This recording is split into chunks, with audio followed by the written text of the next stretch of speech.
When you find feathers scattered on your budgie's cage floor, do you actually know what happened while you were gone? Yes, it looks like molting, but what's actually happening is something far more disturbing. Your budgie pulled them out, one by one, and if you don't understand why, which most owners don't, you could be ignoring a psychological crisis they've been screaming about in silence. Let's start with what's really going on. Subscribe. What you learn in the next few minutes could change your budgie's life. Literally. This is not a skin condition, not a dietary issue, not parasites, not a bad habit they picked up. When a budgie plucks feathers exclusively during periods of isolation, what you're looking at is the physical wreckage of a psychological event so severe that your budgie's brain could not contain it inside their mind anymore. The pain had to go somewhere.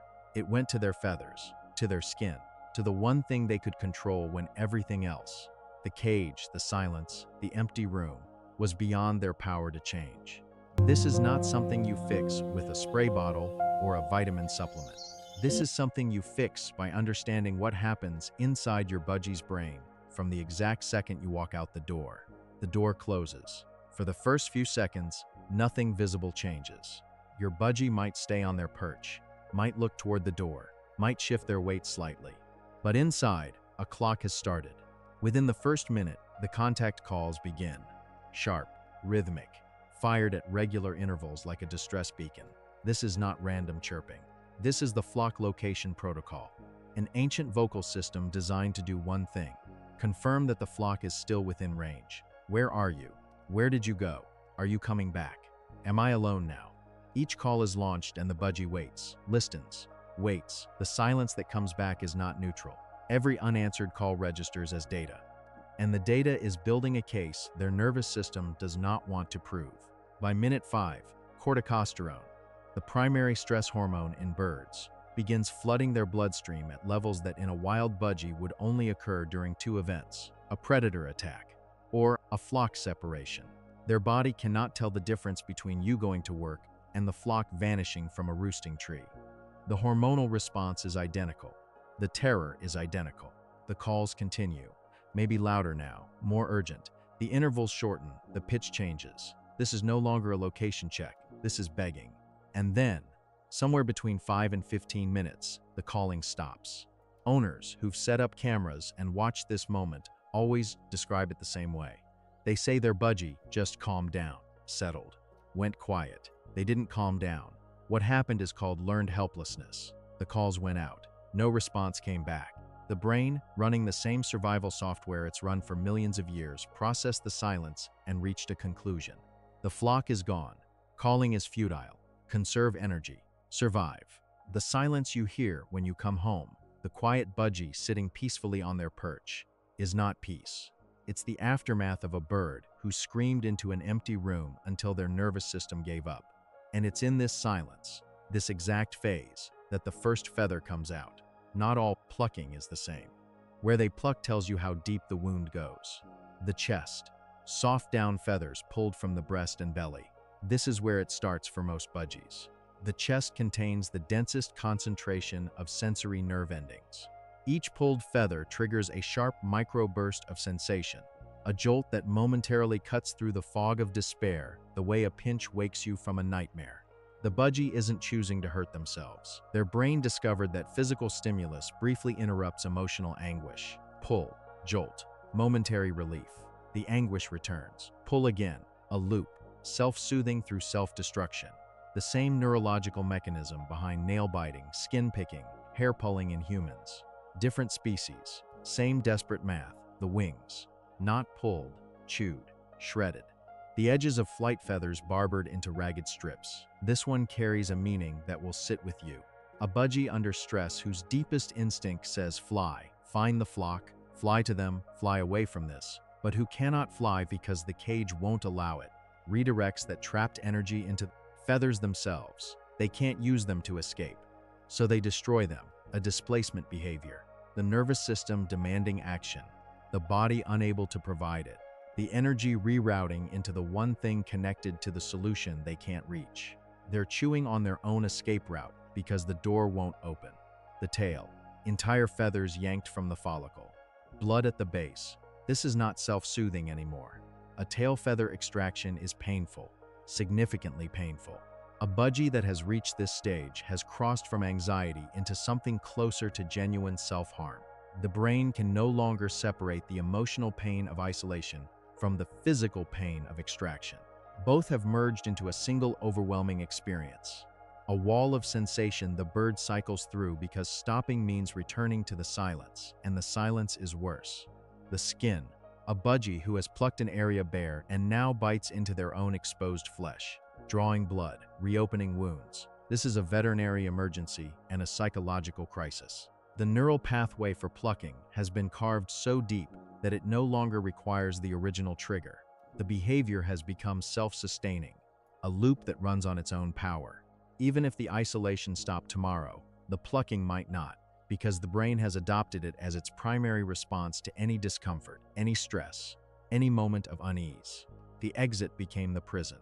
Not every budgie who experiences absence plucks.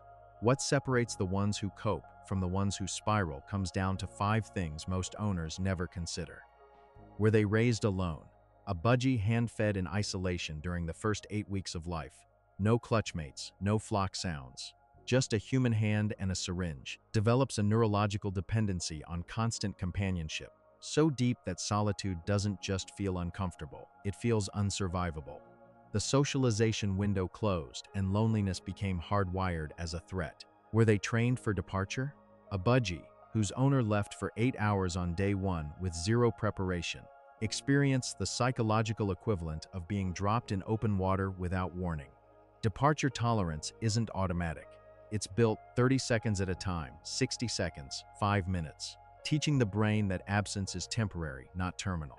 Is the cage alive or empty? 2 perches, a food bowl, and a mirror. That's not a home, that's a waiting room.